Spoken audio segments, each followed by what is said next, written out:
In this video, you'll find out about the timeline feature in Photoshop and how you can combine it to create all kinds of animations and interesting effects.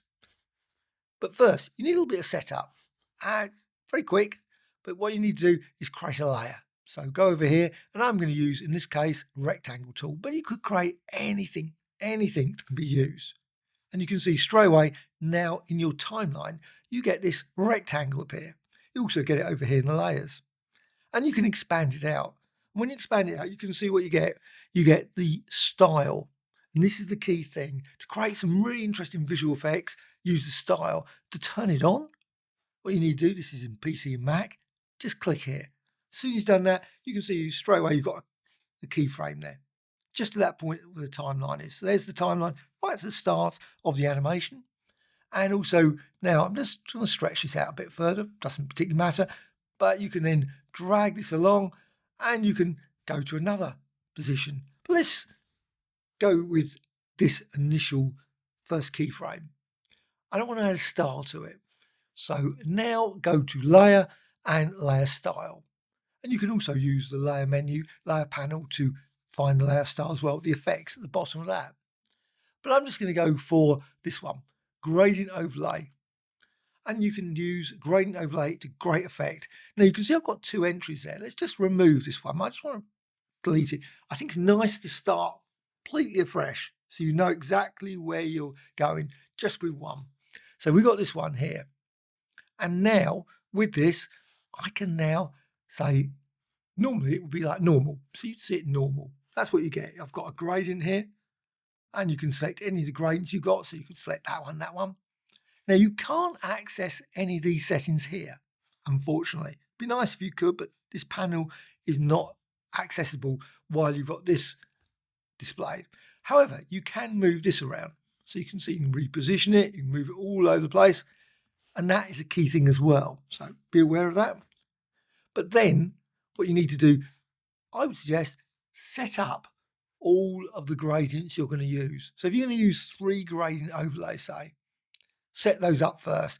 I have found when I do this, sometimes it does confuse it. If you create 2 or 3 overlays later, then it gets a bit confused full of, I don't know why, but occasionally it causes Photoshop a bit of a problem. Just be aware of that as well. So I'd suggest create them now. So I'm going to go with 2 just to make it easy, but you could create 5, 10, 15 to create some very complex designs. So with these 2, well, what you want to see is, let's just click here. You want a combination of colours. Now I've got 2 different gradients now. I've got this gradient, and if I remove this one, just quickly deselect that, you can see I've got that one. Got that one and that one. So I've got 2, you can combine them. This one is on top, the gradient overlay. Anything that's above is going to be the top level one. Right at the top, this is the top one. So see the one below, you need a bit slightly different blending mode, or maybe use opacity, reduce the opacity down so you can see as I do that, you can see the colours change because it's blending. Well, blend mode, let's just go for a real maximum blend mode. Difference. So difference, I've now got this. Now they're independent, so the gradient overlays, if I decide, you know what, I can move this origin point up here. This one, this is the one I'm altering, the top one, not the bottom one. Top one, the bottom one still remains where it was before. It's not, but you can still select that one and then move that one. So you can move them around. That's the only thing you can really access while you've got this panel. I wish it wasn't the case. I wish that Photoshop would make it so you could alter other settings, make it so much easier, but it doesn't. So you've got this, you've got the blend mode set, you've got all these other things, and you can then manipulate here. You can see just in this little preview, you can see you're changing there the angle. And also you can change the scale, and you see again, you can see a scale there. And you can go and set this one. Actually, this little preview is probably even easier to see it. And you can see again, you can change that there, alters it there, and alters it there. Okay, so you've got this. Click OK. Now, you've got your keyframe. Those settings, those colour settings are all in there. But what you can do, you can select this one. And you can, this is the timeline, you can, the header, playhead. So you can move that around, and I'm just going to put it to here. So playhead is now there. So with that, I can now add another timeline. And the timeline you can change by changing one of the settings. If you don't change anything, you won't get that keyframe. It will just use all the same settings all the way through. Now you can put this playhead anywhere and set up a keyframe any point if you want. And I can do that now. Just put it halfway through. So roughly halfway through. Anyway, what you can then do is again bring up the gradients overlay. Quickest way to do it, I think, is just go here to the layers panel. You could go up here to layer. I find that a bit fiddly, but let's just double click here again. This brings this up, and then you can change the angle again. And you can also, I have found in the past, sometimes it works, sometimes it doesn't. You can change the gradient. Doesn't always, but this time when I've been just trying it in this version, for some weird reason, if I change the gradient, it just doesn't seem to like it. So I would suggest use the gradient you've got in this panel. Don't change it later. So then you can tweak it. You can also move the origin point. Let's just move the origin point again. You can see again in the preview, you can see probably better than because of the way the screen is displayed. Right, move that away there so you can see it. Also, you can go to the other one. So let's select that one and you can do exactly the same. So let's just move them around. And as mentioned, you could create 15 or 20 of these different overlays. So you create a really weird set of colours and combinations. I'm just going for 2 in this. So layer, style, click OK. So now you've got another keyframe.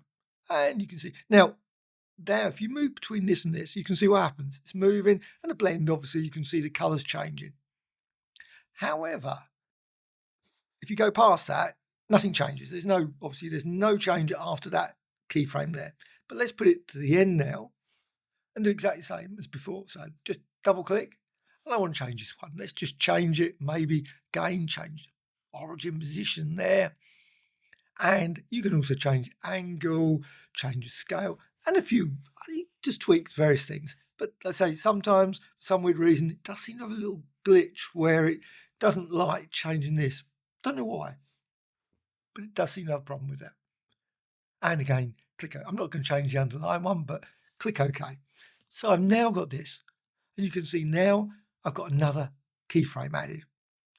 And with that, what you can see now as I move that, it goes there, it goes there. So you've got really quite a nice, interesting combination there. And as you move through this, press play, and you go through, just play the video out, all the changes in that. But also what you can do is you can then go to File, and you can then export this. So File and Export. So File, Export, Render Video. That's all you need to do, render video. So let's just go render video. I'm not going to render the video because it does take a bit of processing power. Even just bring the panel up sometimes can take a few seconds to process it, initializing, all those sort of things. But I'm going to show you a few more things. So please stick around so you can see the other things you can do with this, because you can extend this even further. But now you see you've got here an MP4. That's what it's going to save it to. MP4 is great because you can save it and then you can import it into, maybe you've got DaVinci Resolve, which I think is one of the best applications for video editing. I love that. The free version is brilliant, so really worth checking out. But you can see H.264, etc., etc. So you can save that, or just render it, upload it to YouTube. If you're happy with your design, create maybe create short formats. So cancel. Don't want to do that, because the next thing I want to do is I want to convert this into a smart object. Smart object. So layer, and then go down to smart objects, convert smart object. You're thinking, why are you doing that? Well, okay, you don't have to do that, but I think it's just nice. I always like to go through smart objects. You can always double click smart objects and go through and actually edit them later. But you can combine lots of different things, multiple different objects. So now I've got this smart object. And you can see now another thing that's happened. The keyframes have gone. Well, they haven't. They're obviously inside the smart object, but you can expand out. You've now got style here.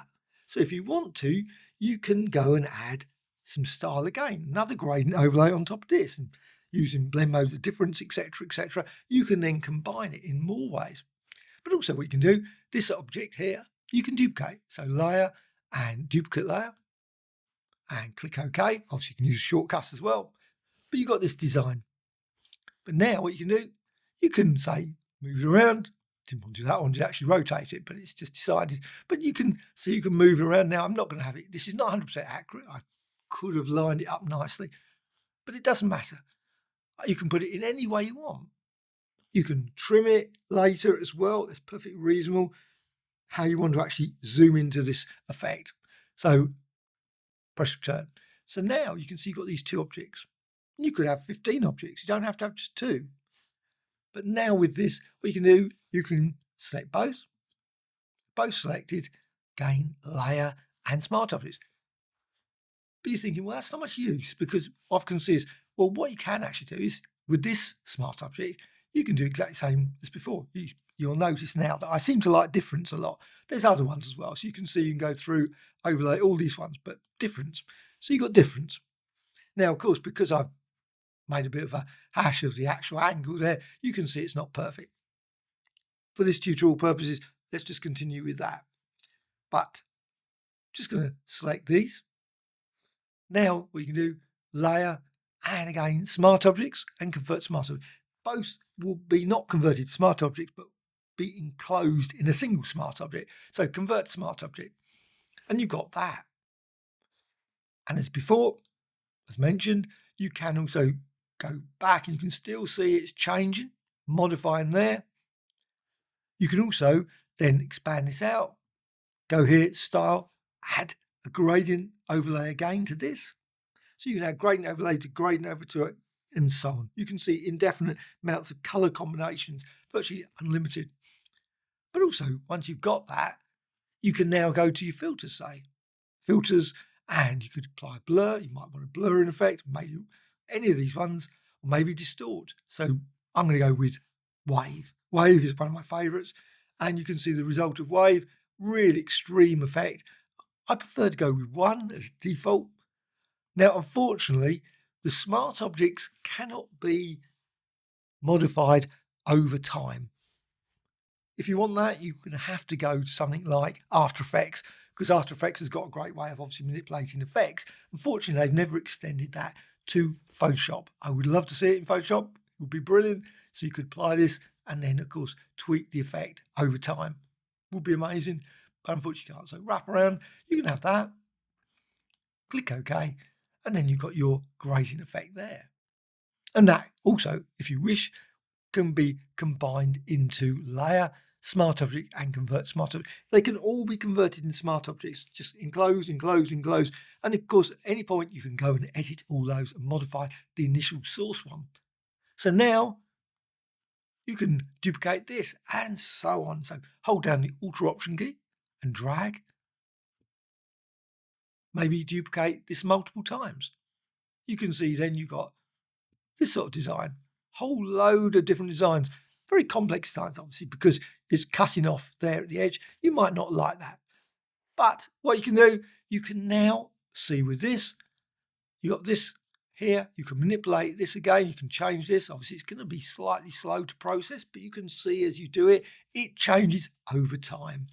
Also, at any point, if you want, double click, double click, double click, and you're back down to your rectangle there. And then you can manipulate it.